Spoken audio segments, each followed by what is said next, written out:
Schmoedown. Ladies and gentlemen, it's time for the Schmoedown Rundown. Introducing first, Frankie Janet, and the host of the Schmoedown Rundown, Brad Gilmore. What's up, movie trivia Schmoedown fans? Welcome to the Schmoedown Rundown, the official episode of the movie trivia Schmoedown, here on the SEN, the Schmoedown Entertainment Network. My name is Brad Gilmore, but you might know me by another name. You might know me as The Boat. And joining, hold on. Hashtag best of all time, hashtag Brad speaking true, hashtag both, hashtag I'm on a boat.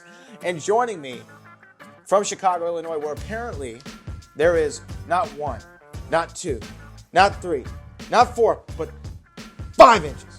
5 inches of snow right now on the ground. His name is Frank Janish. Frank, how are you? I'm not good, Brad. Not good.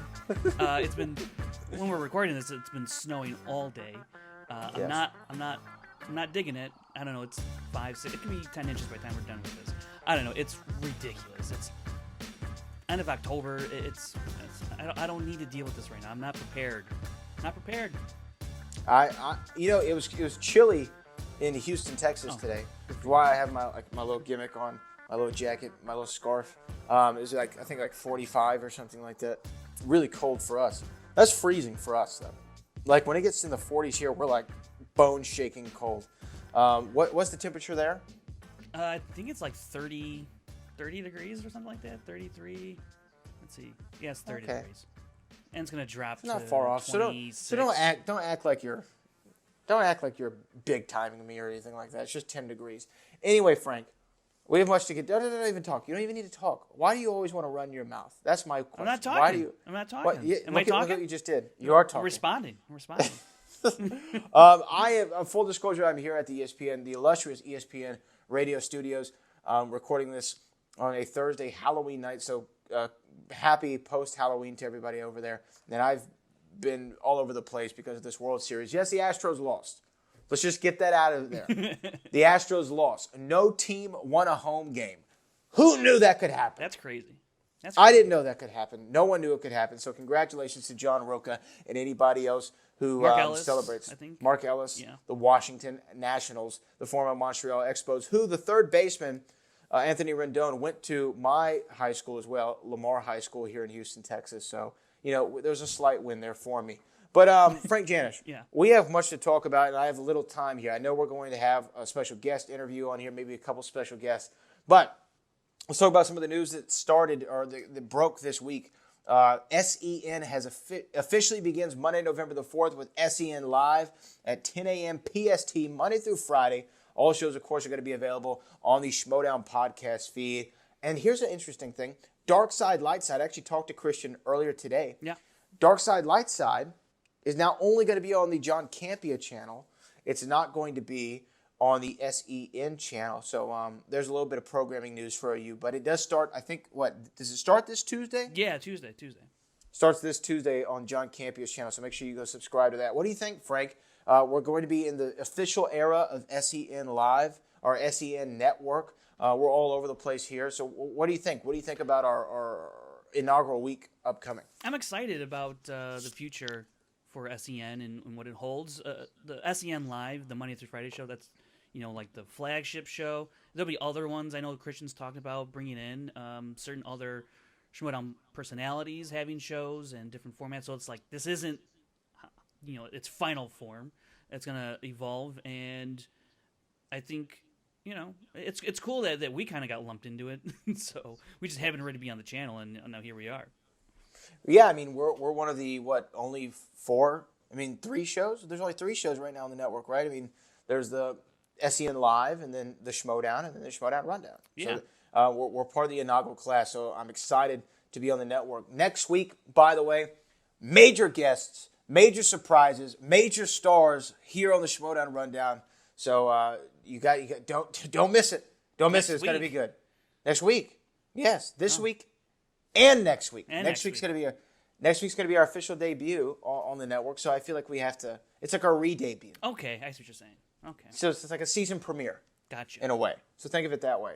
So those are some programming notes. But also there's the team tournament is coming up this week. We got 3 matches that we know we're going to see. What are those 3 matches, Frank Janish? We got The Odd Couple versus Only Stupid Answers, and then we have Who's the Boss versus Inky and the Brain, and Time Machine versus Scream Queens. 3 matches. This reminds me back in the day of back in 2017 when we had I think we had 4 in a week or something like that.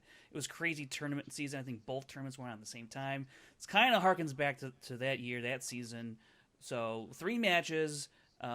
We've gotten it here and there this year, but we're going to get it for the next, I guess it sounds like month, I think, if I'm looking at the schedule correctly. So it's going to be, these matches are going to be dropping fast and furious for the next month till we get to Spectacular. Now, I do want to make this programming note, then I want to talk a little bit more about the team tournament, but you got to submit your bracket. So go out there, create your brackets of how you see this thing playing out. Frank Janish, I think next week, even though some of the matches will have already occurred, we should do our remaining bracket. We should fill in the bracket here after getting a head start. But make sure you submit those brackets to schmoedownteams2019@gmail.com. The perfect bracket wins VIP tickets to any live event next year. Any live event. So if I can convince Christian Harloff, if me and the great Booker T can convince Christian Harloff to come back to Houston, Texas, H-Town, Texas, you can come hang out with the boat and the book. Wow. B&B. Get your own. That sounds like a children's book that should come out. Oh, wait. The boat and the book. Hey, we're going to talk about the tournaments next week, the brackets, whatever. Well, we should just pick our picks for these 3 matches right now. I mean, it's kind of easy. Oh, that makes sense. Right. Okay, so 1, 2, 3, same time? No. I got The Odd Couple, right? I do, too. Yeah. I've got Who's the Boss? Yep, I do, too. And I have Time Machine. Yep, I do, too. So there you go. We're done. Okay. That was that. Those are our just brackets. Just so it's on record. I just want it on record, Yeah, so we know. I mean, I think that those are probably the heavy favorites for each of those matches. I don't know, though. I feel confident in all 3 of them. I feel somewhat uneasy about Time Machine, and I don't know why, against the Scream Queens, because everything that we've seen from the Scream Queens as a team, they seem pretty beatable. But I don't know. I think out of those 3, I would say Inky and the Brain, because look back to last year where they did the corruption in that first round, got very close. Who's the Boss could run into the same kind of trap, maybe. But it's Who's the Boss. True. It's Who's El Boss. El Boss. But speaking of these live events, you can come to any of them next year. I'm trying to convince Christian to go back to Houston. If I have to have Booker T call him and yell at Christian Harloff, I'm going to try to get him back to Houston. But Christian has teased between 12 and 14 live events next year. I mean, this is going full WCW from 1999. We're having multiple events every month, it seems. So what do you think about that? Do you think, that's a big undertaking, That's a huge number, man. We've done 8 or something like this year, and that's been Something. a lot. How many matches is John Roca going to compete in, damn it? Right. He can't be in all of them. I know he'll try. He'll certainly He would try. definitely try. That's a big number, but look, a lot of people are thirsty for a Schmoedown to come to their city, and you can go to the schmoedownlive.com and request your city. There's a little spot there that says request your city. You got to fill that out, because if you don't, then Christian and Mark Ellis and everybody else who plans these things won't know to go there. And so sometimes you got to do a little bit. I know there's been a hashtag Schmoedown Nashville campaign that's been going on for the past few months. Nashville would be fun, but Chicago's just right up the road, So yeah, but in Nashville you can get Tennessee hot chicken. Do you know anything about Tennessee hot chicken? Chicago is the culinary capital of the world. It's Says who? It says the world. The world. The world Zagat, says the Chicago? Zagat Guide. Yeah, the Zagat Guide. Yeah. Do you ever pay attention to a Zagat rating? Sometimes. I pay attention to Yelp. Because, Yelp's bigger than Zagat. Although when Yeah. I was walking around New York earlier this year during a Schmoedown live event, Farrah and I were walking around. I was trying to find a Thai place where I can get some pad Thai, rocking and rolling. got another good place on here. Yeah. Zagat, I saw a sign that said, I can't remember what it was called. It's like Thai Gourmet or something like that. But the Zagat was like A-rated. And I was like, found it. So Zagat came through. Some people probably have no idea what we're talking about. Maybe. So let's move on.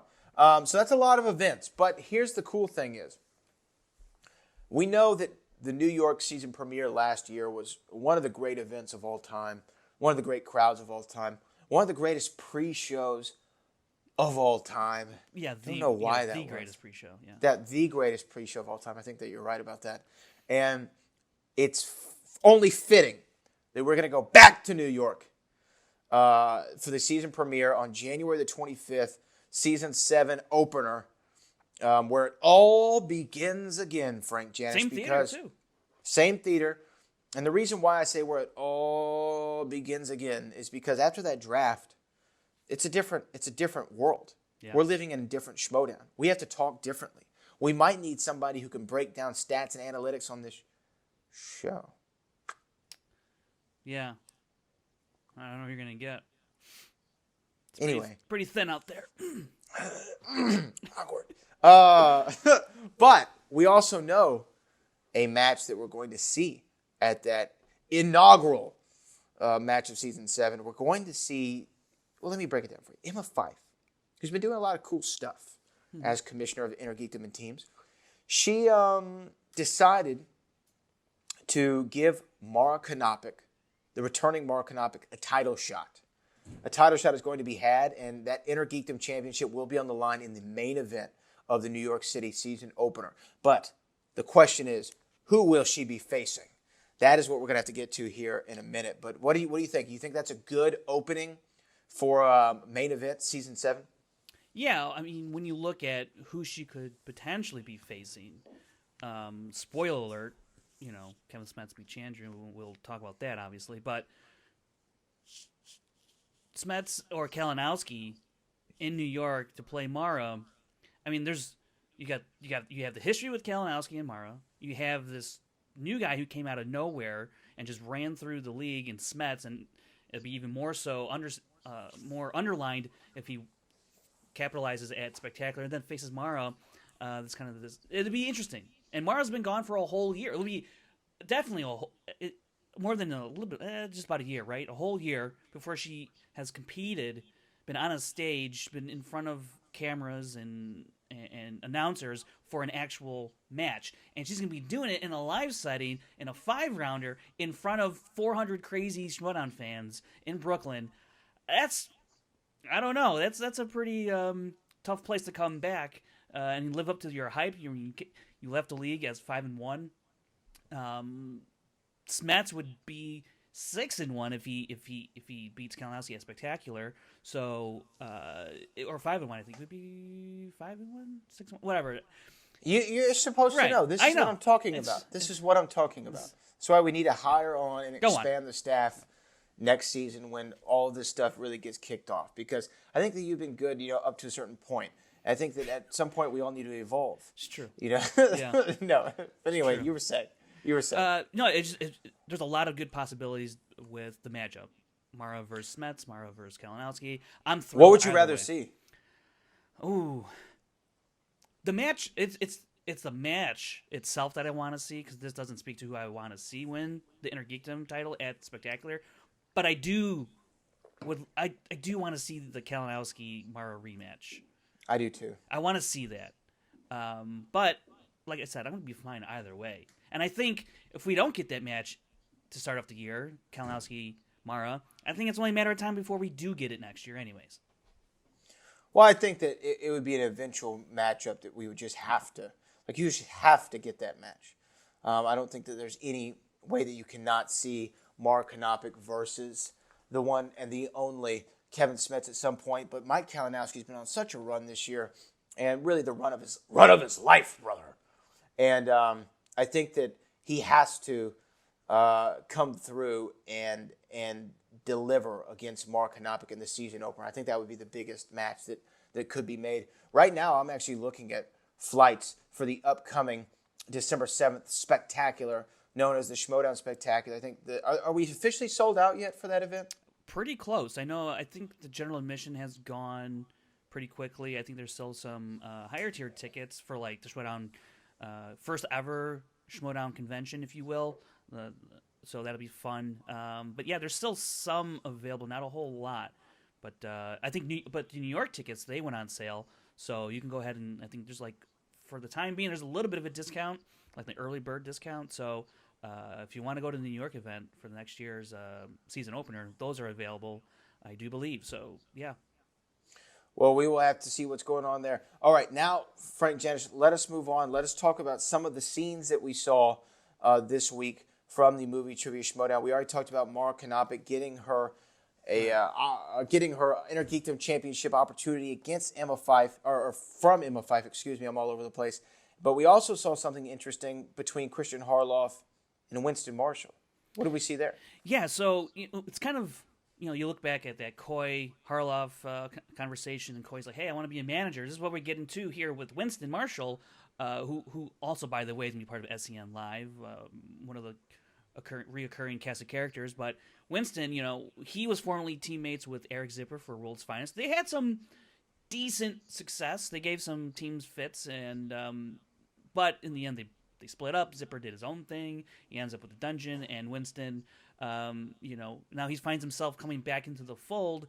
And as a manager in this regard, I think makes a lot of sense because when you look at Coy and Winston, they have these personalities about them, this energy that's just infectious and it's fun.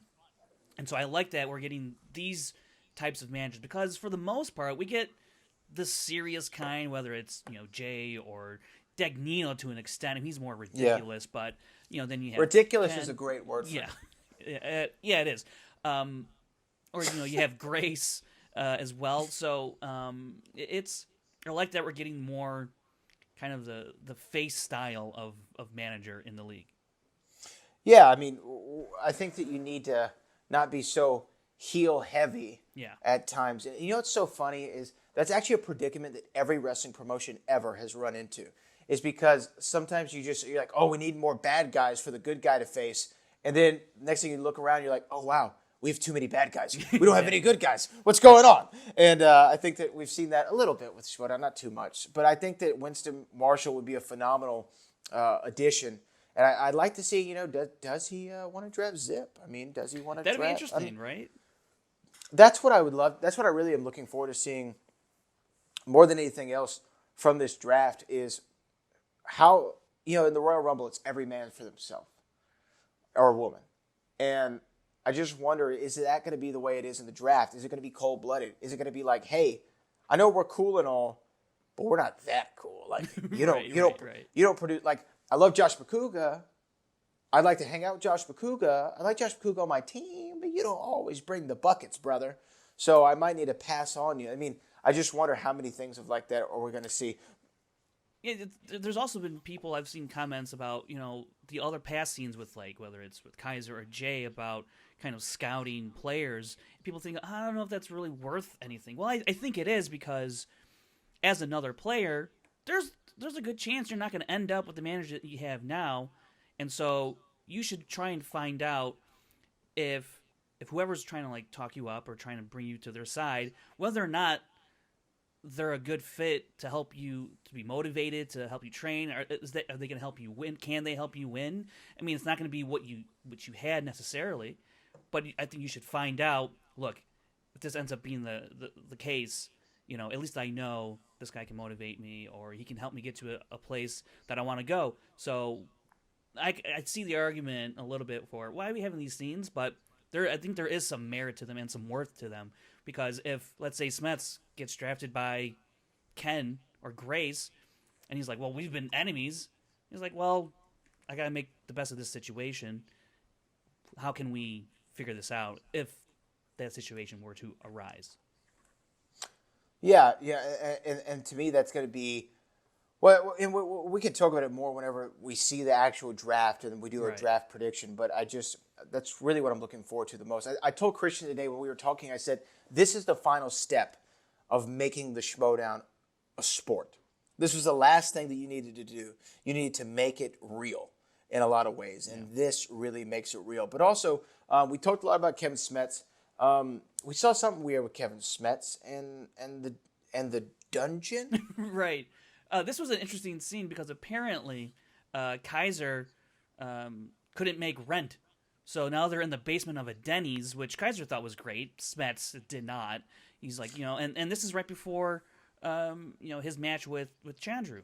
And so, Smets is in a serious mindset. He's trying to get back to Kalinowski.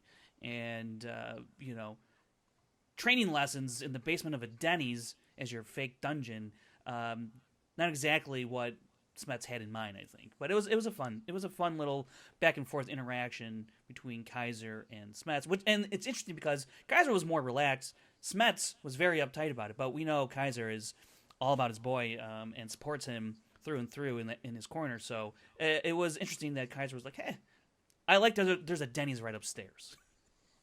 Yeah, right.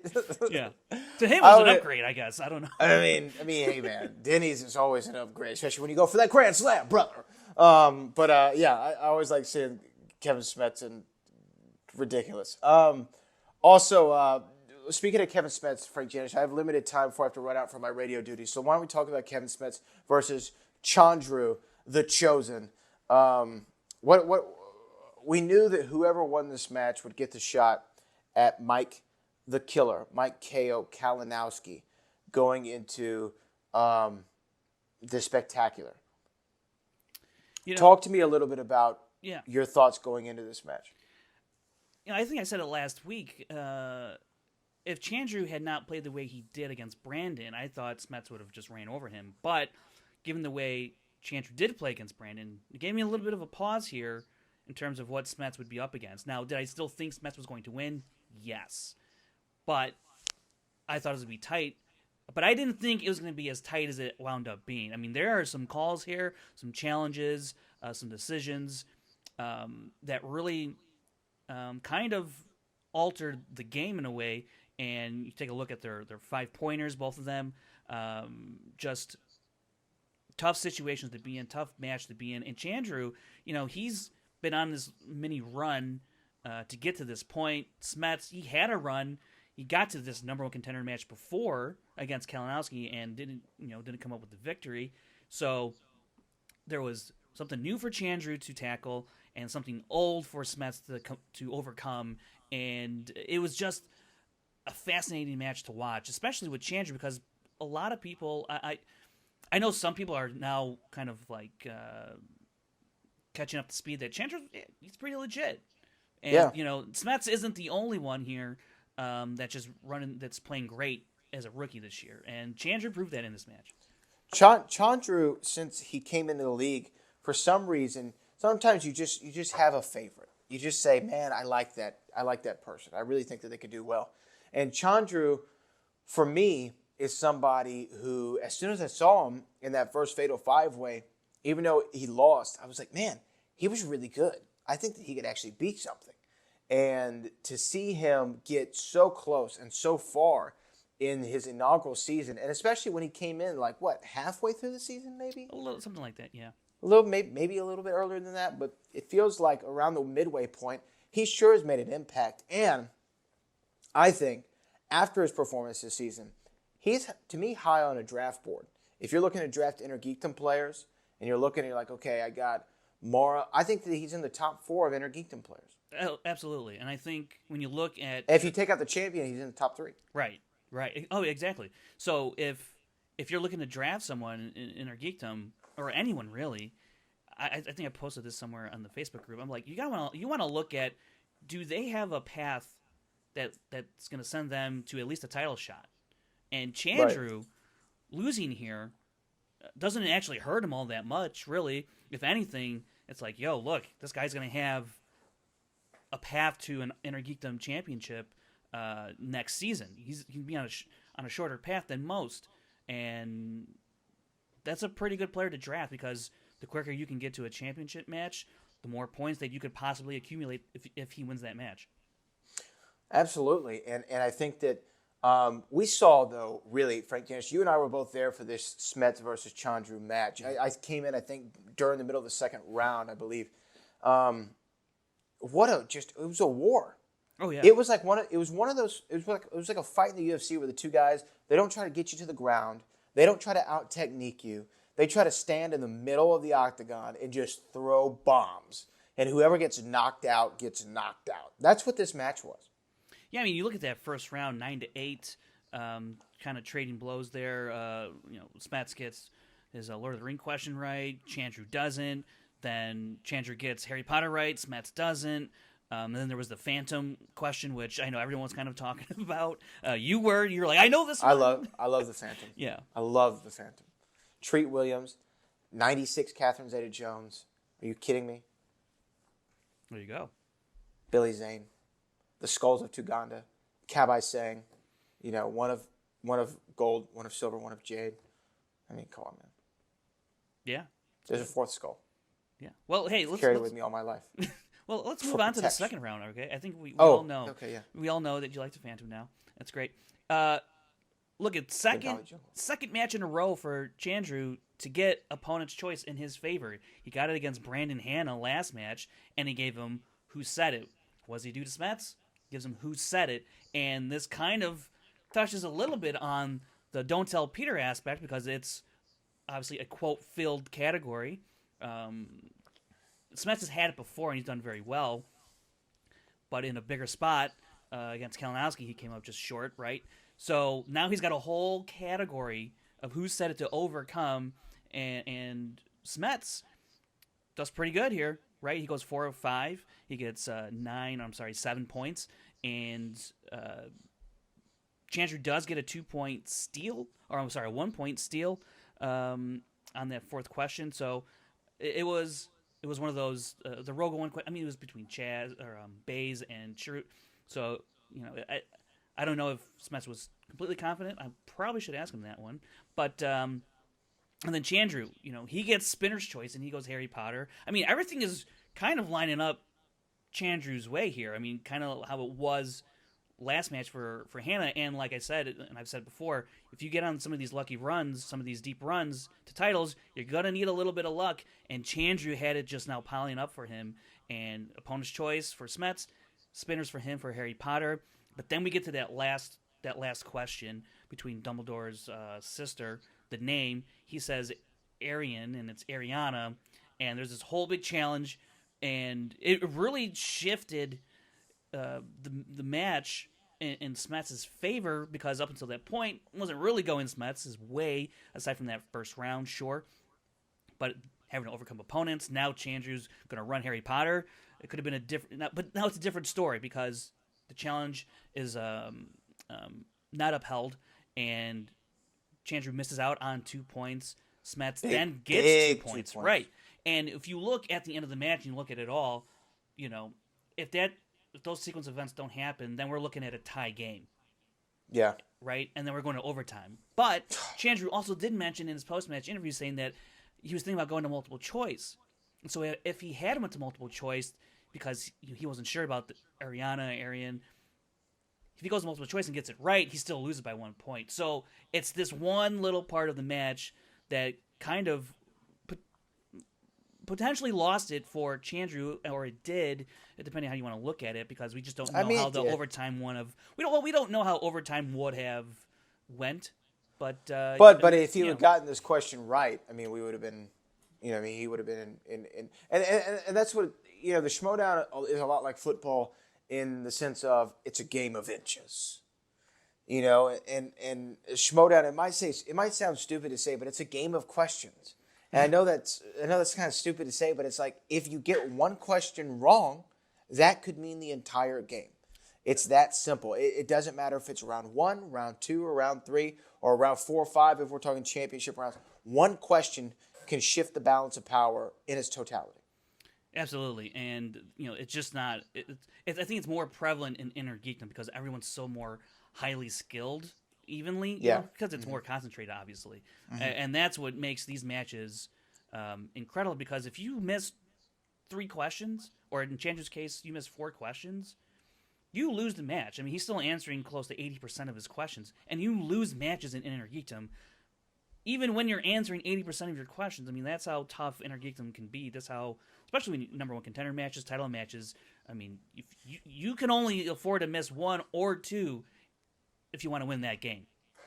It's tough. There was also another match. There was a Star Wars competition because the Star Wars Championship, the champion Alex Damon will be defending at the Schmoedown Spectacular. Now we know who it's against, and Frank Janisch has an exclusive interview with the winner, Laura Kelly, who, by the way, Christian Harloff says is one of his favorite players in the entire league. Wow. He wanted me to make a point to tell her that, Frank Janisch. Tell her that she's one of Christian Harloff's favorite players in the entire league. Verbatim. One of Christian Harloff's favorite players in the entire league. Entire division. League. League. League. Entire league. Entire league. Entire league. Got it. I do solemnly swear to protect and defend the Constitution of the United States of America. All right. Well, Frank Janish is going to go ahead and conduct that. We'll be right back with more Schmoedown Rundown in a minute.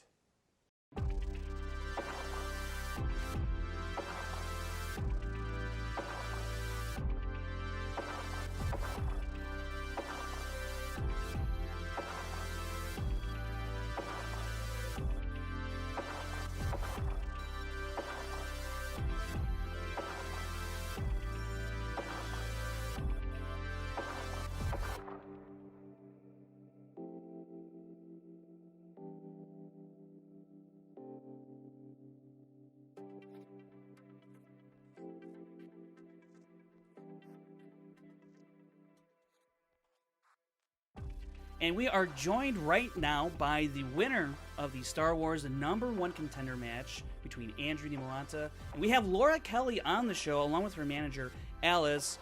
How are you doing? Doing amazing. Feeling really good. The match came out today, and it's been a full afternoon of just good vibes, so I'm feeling it. And your manager, Alice, there, how are you feeling about your player today? I am so proud of Laura, and I can finally soak it in. When we were there, I just feel like I blanked out. My heart rate jumped to 160. I thought Laura thought I was going to have a heart attack, and today, now that it's all out, it's done, I can just take it easy and revel in Laura's success. So I just couldn't be prouder. She's awesome. Now, on the flip side of that, I hope Andrew's not listening right now at this exact moment, because imagine if you had lost and you got to wait all this time to just be like, everyone's gonna watch me lose, but you won. So I mean, there's a lot of satisfaction in that, obviously. But I'm glad. I mean, at least I'm glad you didn't have to suffer through the turmoil of not winning, because there's some players who just have to wait weeks on end to talk about their match and whether or not they want to clarify something or not, or explain themselves. It can be a long and difficult time for some of them, but you unfortunately didn't have to deal with that. Now it's been some time though, have you come down from the high of the win, or is it you kind of like reliving it all again now that it's aired? I would say that I'm sort of reliving it again now that it's aired, but just because, you're right, we really weren't able to talk about it. I feel fortunate that we didn't have to wait too long. We filmed the match on October 12th, so it's only been a few weeks, but today has been a great day to sort of relive it. When it was released on Patreon on Monday or Tuesday, that's when I first watched it. I've only watched it once. I probably won't watch it again. Just because it's just painfully awkward to watch oneself when you're not used to it. You get used to it doing a podcast, hearing yourself, and having to just deal with hearing yourself. But seeing myself is not something I think I'm going to get comfortable with anytime soon.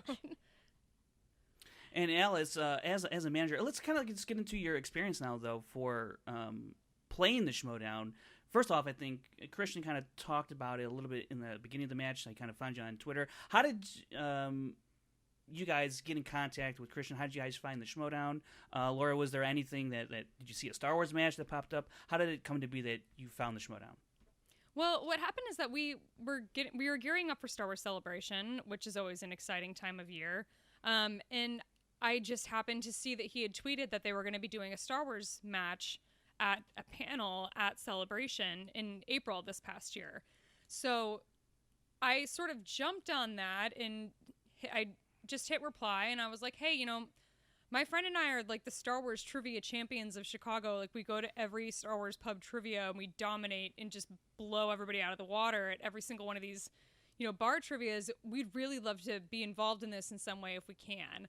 I didn't expect a reply. I didn't expect any sort of response at all. I just kind of expected to be ignored, but I got a DM from him shortly after where he was just like, hey, are you serious? Like, do you want to get involved? And I was like, yes, I am. Yes, I do. So he'd clarified. He's like, hey, I've only got a spot for one. If you want it, one of you can have it. Let me know which one of you is interested in it. And it sort of went from there. So yeah, Star Wars Celebration happened in April, and that went far better than I would have anticipated it. I kind of went into it not knowing what to expect at all. I knew Joseph Scrimshaw had competed quite a bit and had some success. He definitely knows his stuff. I knew going into it that Molly would probably know her stuff as well, just being involved with Alex and his channel. And then, yeah, the two unknowns for me were Andrew and Andy. So it was kind of anyone's game as far as I knew. Well, let me get back to this one spot only kind of thing, because you two had to decide between who was going to play. Is that right? Or was it really because you had reached out, you're like, I'm going to play? You know, Laura did ask if I wanted it, and I was shocked. We met doing Star Wars trivia individually. Unbeknownst to each other, we were each going around the city, playing by ourselves. Really? Had actually crossed paths a few times, and we would win. I actually used to beat her. Oh, okay. All right. But now the Padawan has become the master. Laura's ability for recall and just, the way she absorbs things and the methods that she has kind of worked up. She's the one. It wasn't even a second thought. I can't believe she even asked me if I wanted it. She's the one. I appreciate that. But yeah, that's a true story. Alice did beat me the night that we met. I came in second when she came in first that night. And we, at the time, I don't think we had launched our show yet. We were just about to. We launched our show back in February of this year. And, Alice and I are a team. We're a partnership, and we try to do everything that we can as a team, especially when it comes to Star Wars and stuff.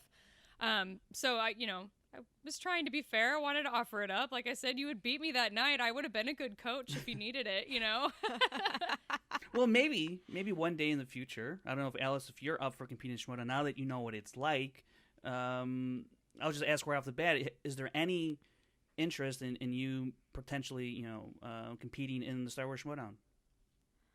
Oh, geez. I feel like I feel like Laura and I are one of the same, and anything that she does, I say we, and maybe there should be a Star Wars team match. Maybe. That could be something. That'd be interesting down the line. But I want to get into now your match here, because the first round here, Laura, you go perfect, 10 for 10, then you get the bonus. The Empire Strikes Back question, the odds of surviving on Hoth. Andrew, he got that one wrong due to missing 725 to 1. When he misses, because up to that point you both had not missed, when he misses that point, did you think, thank God? Because I don't know if we were both going to go perfect here, and this could be just wrecking your nerves. When he misses that first question, what are you thinking? In a way, I guess that there was maybe some small part of me that was like, yeah, thank God. That's at least I know that he didn't have a perfect round. But at the end of the day, I was really kind of shocked that they didn't take it anyway. I mean, the point of the question is, do you know the number 725? Like, did you memorize that Sure. number watching the movie? So I do feel sort of bad, but I've also caught myself in sort of my own process of quizzing myself and studying where I missed writing that 2-1 every single, not every single time, but with all the odds questions that can potentially come up in a Star Wars match. So just in kind of quizzing myself, I'd come across that enough to where I'm like, oh, okay, I'm going to get marked wrong in my own studying process if I don't include that. So I'll need to make sure I do it. But so I do sort of understand it, but I do feel bad. It's one of those things that I'm just like kind of cringing on his behalf a little bit too, because that just sucks. But no, I mean, at the same time, I had no intention of letting my guard down at that point. There was no way for me to know that I would have another perfect round. There was no way for me to know that I would be able to, that I wouldn't have an opportunity to like steal or something in round 2. Like there just wasn't, there's no letting your guard down in these Star Wars matches. Andrew knows his stuff. I know that he knows his stuff. I saw what he did at Celebration. So I wasn't about to let my guard down for anything. And then we have, this first round completes. It's a perfect round by you. Now, does that calm your nerves in any sense that you got a perfect round, that you've answered questions that you've kind of gone through this new setting? It's not like Celebration. Obviously, it's in the studio setting, cameras, there's other people looking around, kind of a whole big production, much more scaled up from Celebration. What was your nerves level in terms of being in this environment? And then after, this first round, what changed or did it not change? Oh, it's hard to say. It's hard to remember because I mean, at the time, I feel like there's so much of the day that I just, especially of the actual match, that I just completely blacked out. Like it's hard to remember any of it. It's kind of a bizarre thing, but I do remember being happy about getting the perfect round. I mean, of course you would be, but I had a perfect first round in April as well. So I don't want to say I kind of expected it, but I always I have gone into the first round knowing like, okay, there's a level here that's just a little bit easier in this first round. And still some of the questions surprised me with some of the difficulty of some of them. So you can't even hardly think that, I guess, but I know that the first round is at least has been easier for me. So I was kind of hoping it would be the same situation, and I'm happy that it was. Now, Alice, Laura gets that perfect first round. What are you doing on the sidelines right now? What do you think? What are your emotions like? So just to preface this, when we play bar trivia together, just sitting there waiting for a question to be asked, my heart rate goes to 100 for no reason. And I was sitting and I just told myself, because the way the studio is set up, it wasn't like we thought it was for some reason. We thought the announcer booth was like next to the stage and not directly facing it. But the seating area was off to the corner, so Laura pretty much had a straight vision to me. Me being a disaster inside, I mean, I was just like shivering like a chihuahua in Chicago winter. I was just telling myself, I was like, okay, this is good. Look like you're calm so you don't freak her out. Right. Like I can do this. Like, you can do it, Alice. I just had to keep telling myself, like, look calm, look calm, look calm. It's okay. And then I had one of our listeners and friends was able to come with us. And so she was sitting next to me, and I'm pretty sure she lost feeling in her hand after enough time of of my pressure. But yeah, I was trying just to look cool in case Laura looked at me because I didn't want to freak her out. And that was actually like thinking about it right now. Even when I go back and watch the match, I get kind of like jittery. I can't tell who's had the tougher match, you in the audience or Laura at the desk. It seems pretty even from the sound of it. Into the second round, though, you have that 2-point lead because you had the bonus correct, and he goes first. You defer to him, and he spins away from the Force Awakens, ends up on solo. Did you know all of his solo questions, Laura? God, I don't remember what his questions Okay. were. Like I said, I only watched it once. It's just too painfully awkward for me to watch more than once. But I don't remember not knowing them. The only one of his questions I didn't know was his 5-pointer at the end. So I think I did. Because I remember being ready to steal. I was like, hey, I messed this up in April. I didn't understand the rules. I didn't understand that this is my opportunity to steal. So I was sitting there ready, and then I was surprised when they took the whiteboards away, and I was like, wait, am I supposed to just say it? But I like to write it too so that I can make sure I don't miss any words. But they took the whiteboards away, so I was just on my own, and but then there was no opportunity to steal, even though I was ready for it this time. So go figure. Actually, I want to go back to speaking of solo, that coaxium question in the first round. He put coaxium, you put hyperfuel. Was that solo question, and you challenged, and that was interesting because new players to the game don't really necessarily remember that they have repeats or challenges. Is that something that you try and try to remember for this match going here? Like you have these options. Yeah, it was really important to me this time around to make sure that I knew the rules because I was fully prepared to answer questions and get them right in April, but I wasn't prepared to know the rules and the strategies of this game. And that was my mistake, and it took me out of the running for that match. But I was determined to come into it and do it right this time. So yeah, and when it comes to Star Wars trivia and someone trying to tell me that I'm wrong, I'm not in any way hesitant to push back.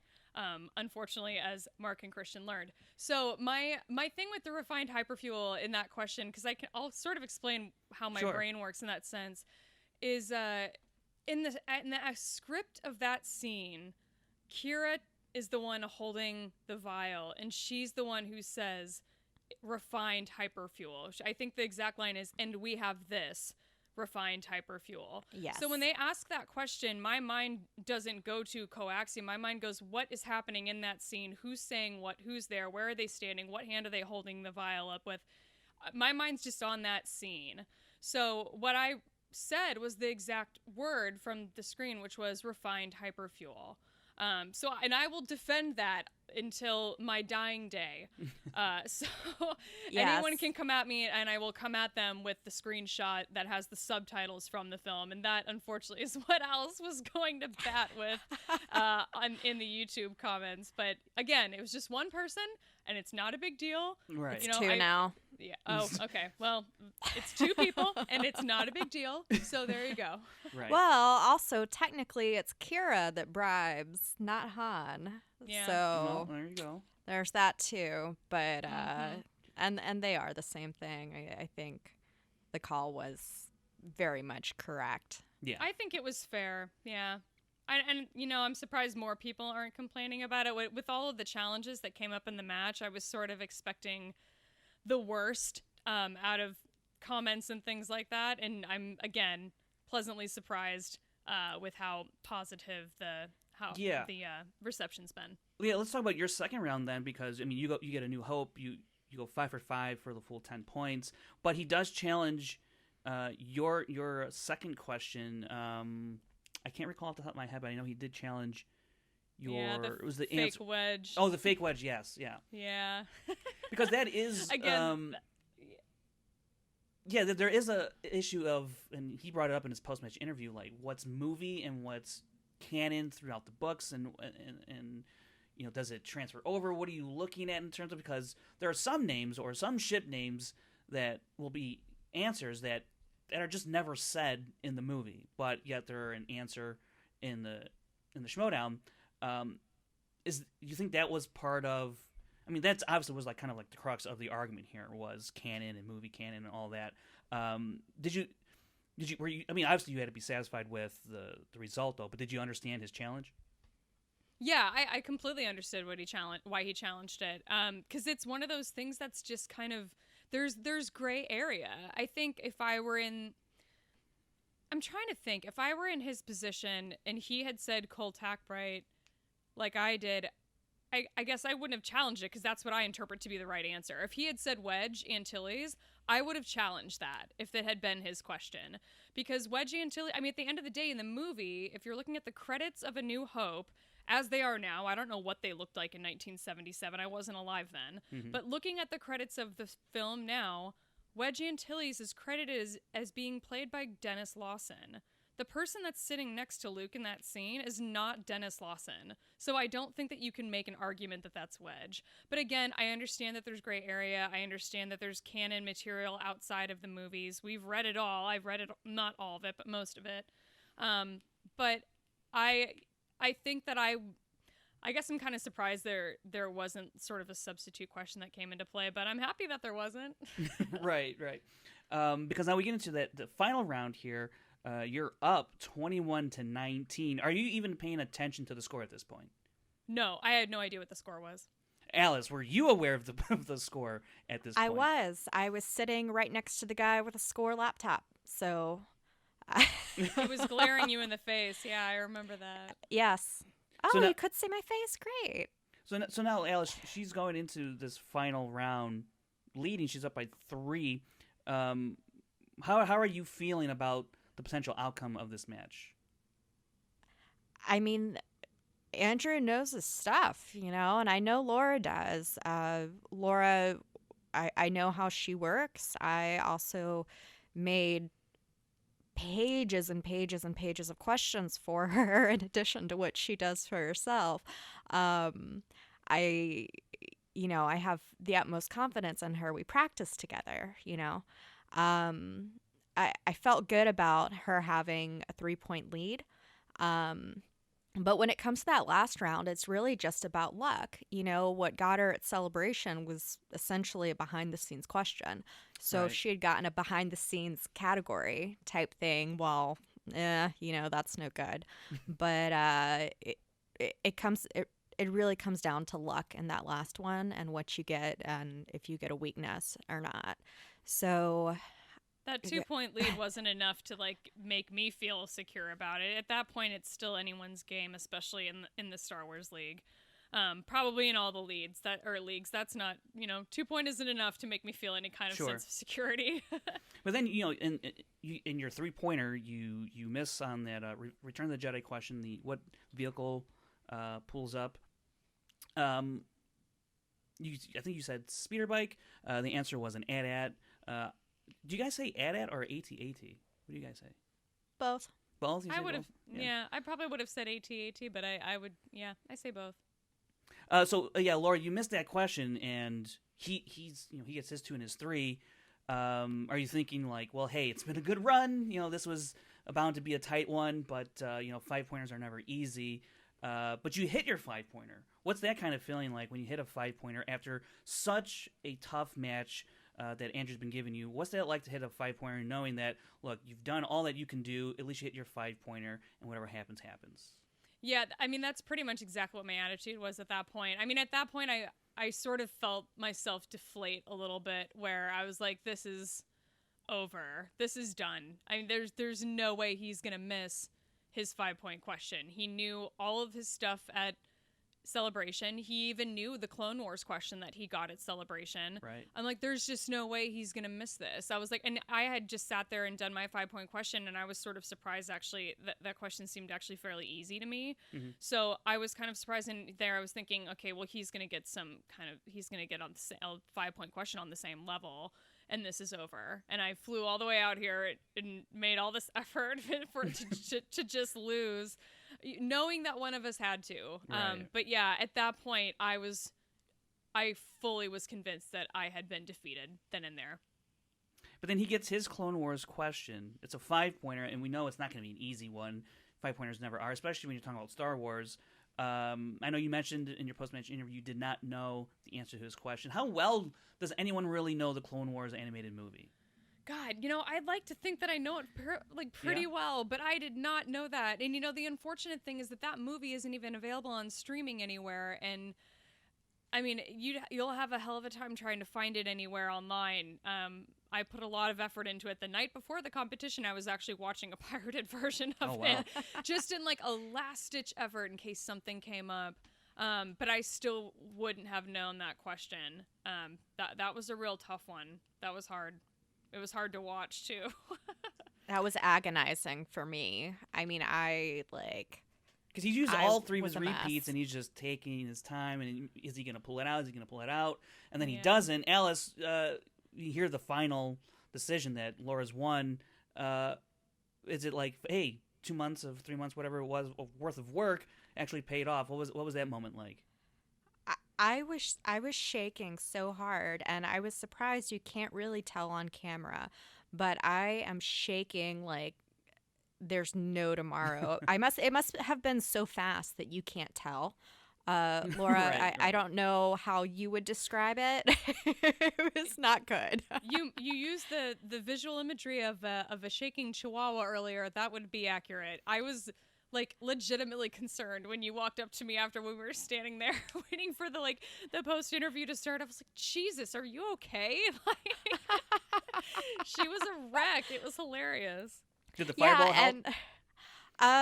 Okay, so funny thing about the fireball, I picked it up last minute, and the little medal that I had, that was just in case. Right. I didn't know it was going to happen, and I didn't know if it was okay to run up on stage or not. I kind of waited a bit, and then I asked the scoreboard guy, sorry, dude, I don't remember your name anymore, but I asked him if, I was like, can I go? And then I just, ran for it. We had the fireball. And then what ended up happening is we're standing in front for the post-game or post-match interview. And Laura and I did, we cheersed while the conversation started. I chugged that little bottle only to find out that the audio was off on the mic and they had to start over. And I was like, no, what do I do? So I'm shaking like a madman, and Laura's trying to, gracefully pour half of hers into mine so we could have like a take two. Somehow she didn't spill. That's how calm and collected she was. Unlike me being a hot mess. And yeah, that's just a fun thing we do. And like Fireball's kind of a running joke, I guess, for us from April, because I don't know if you remember watching the celebration. There was a very, very loud and distinct woo woo going on. Yes. To those of you who complained about that was me. So that's where the intro pre-match interview comment came from. I am that woo woo girl. But I kind of thought the fireball would be a nice touch. It didn't help. I really didn't even remember what we talked about or what we said. I hadn't planned on talking or being seen really to begin with, but there I was. Well, in that post-match interview with Jen, she brings up Alex Damon, who, Laura, you're going to be facing December 7th at Schmoedown Spectacular. Have you started, or did you ever stop preparing for that match? It's hard to say. I mean, I'd like to tell you yes that I've been studying nonstop, but I really haven't. I thought that I was entitled to a break. Sure. Afterwards, and the break has sort of lasted longer than I intended it to. So, I'm still, I'm studying a little bit every day, and I'm not going quite as hard as I was leading up to the October match. But I mean, at this point, I have a month. I'm going to be, traveling for a week plus. As part of that, spending a lot of time on airplanes, which is like the perfect opportunity for me to, all my studying stuff is on my phone and on my laptop. So I can kind of take it with me anywhere. So I'm not too worried. I did sort of build in a different study schedule for myself this time than last time. Obviously I don't have as much time this time around, but it's structured a little differently, I think, in a way that will be advantageous for me. So fingers crossed. Is it interesting to come across something like the Schmoedown and then find out or figure out that, like, wow, I need to study. I haven't done this since college or whatever. Is it odd that you find yourself studying for a trivia show? Probably to most normal people, yeah, but not to me.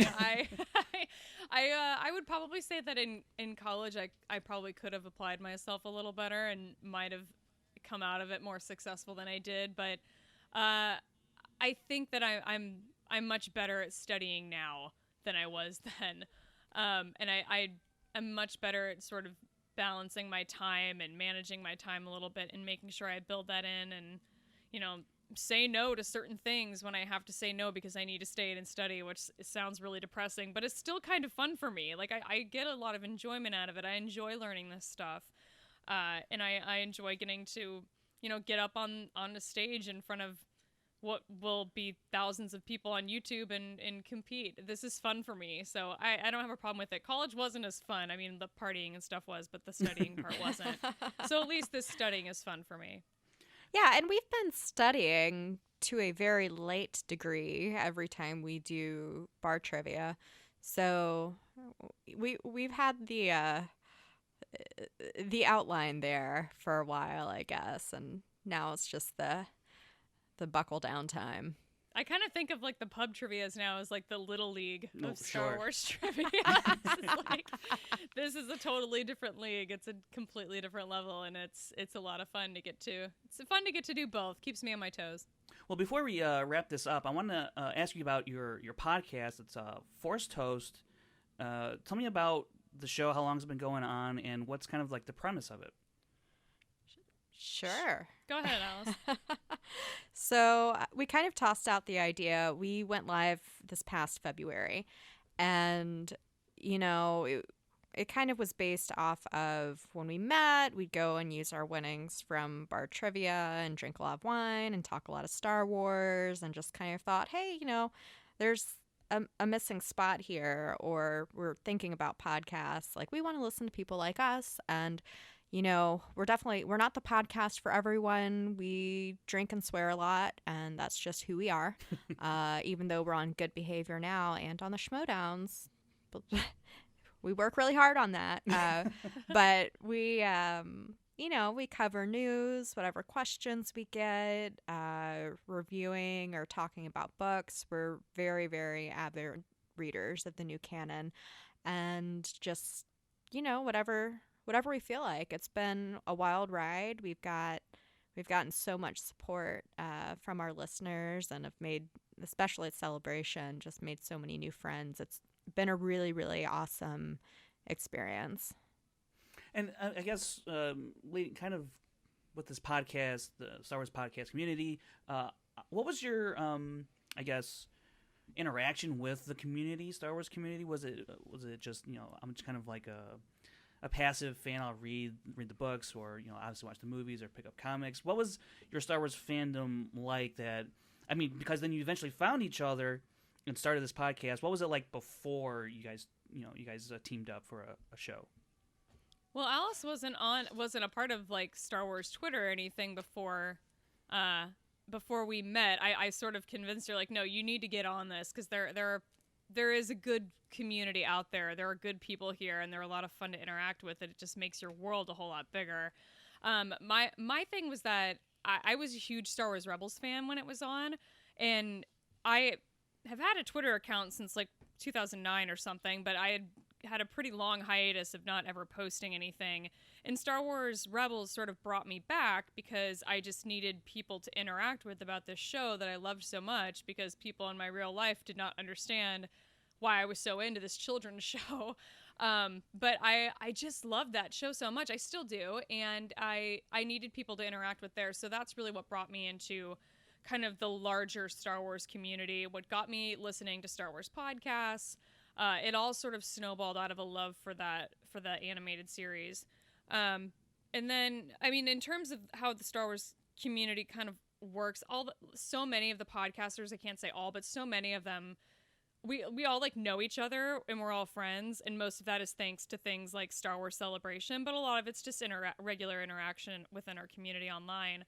And I have to say, like, that group of people was so helpful when we were putting out the call on our show and saying, hey, when we finally got to announce that I was going to be competing in the Schmoedown again, we put the call out for questions, trivia questions, and help. And we got it in a big way. Alice would get like pages and pages of questions from people that she would have to kind of weed through. And it was amazing. It was crazy, amazing help. So overall, my interaction, at least, has been extraordinarily positive within the Star Wars community, and especially, on online and stuff.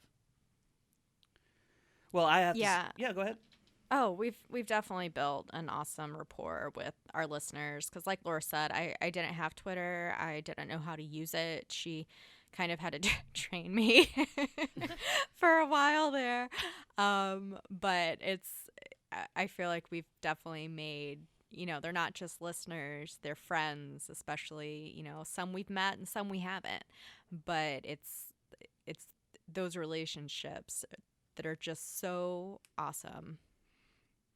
Well, I'll say that I have listened to quite a few of your episodes. It's a fun show. I enjoy listening to it when I do. And I was glad to see you do well in the Schmoedown, Laura, and Alice being a great manager for you. So I want to thank you guys for coming on the show. Where can everyone find you on Twitter and Instagram and all that stuff in your podcast? Yeah, thank you so much for having us, Frank. This is amazing. Our show is at Force Toast Pod on Twitter and Instagram. Our website is www.forcetoastpod.com. Alice is at Slaya All Day on Twitter and Instagram, and I am at shutup_Laura. Our show is on all of the places you can find podcasts: Apple Podcasts, Google Podcasts, Stitcher, Spotify, all that stuff. there's a full list of places with links on our website.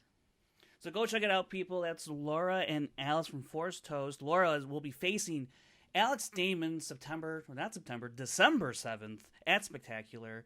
Go get your tickets at theshmoedownlive.com if you haven't already. Laura and Alice, thank you for joining me. Yeah, thanks for having us. Thank you so much. This was amazing. Thank you.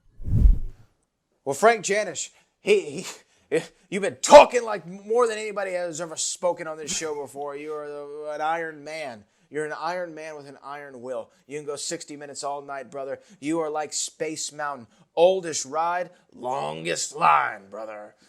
So anyway, that was Kevin Smets. Of course, Laura Now Kelly. I know how Brendan Meyer must feel with the tenderoni comments. That's Fine. Young. Tenderoni. It's been a while. Right. It's been a while since we've heard that. I cannot wait to be at Spectacular. I Right. hope he is there. I hope that he finds a way to Spectacular so we can have that chant echoing the town of Los Angeles. my But Frank gosh, Janish, any closing comments, words, or anything such as that? No, I mean, look, we're getting into the teams tournament now this coming week, and like I said earlier, these matches are coming fast and furious, and you better keep up. I know we're going to do our damnedest to keep up. It's a lot that's going down, but this is that time of year, man, and it's gonna be some crazy matches. Spectacular, man! I cannot wait. It's the most wonderful time of the year. Okay, it is. You're right. Let And it if you snow, look out Frank my Janish. window right now, it definitely looks Let like it snow. Santa's coming down that chimney. So it's ridiculous outside. Well, let the people know where they can find you and follow you, Frank Janish. Yeah, you can find me on Twitter and Instagram at FrankieJ29. Also, check out the cheat sheet on the Schmoedown Rundown's Facebook page every Mondays at 8 p.m. Central Time. Last week, what did I talk about? What did I talk about last week? I forget, but go check it out. It was like Talk a 11th lot. I did. Yeah. You talk a lot. And my name is Brad Gilmore, a.k.a. The Boat. You can find me on all social media at Brad Gilmore. Check out the Hall of Fame on ESPN Radio. Check out the Brad Gilmore Show, which, by the way, new guests all the time. We just had Cameron Douglas, the son of Michael Douglas, was on the show. Talking about his new book, A Long Way Home. Crazy journey that man's had. We got more coming down the pipe. Pipe or pike? I don't know exactly which one it is. Is it pike? What is a pike? Turnpike. What's a pike? You know, A turnpike? Yeah. Is that what pike. it means? It's a road. Yeah, it's an offshoot. It's an egress outlet. Coming down the pipe makes more sense. Well, I mean, you like Super Mario Brothers style, sure. Yeah. Ba-ba-bow. What? We'll see y'all next week.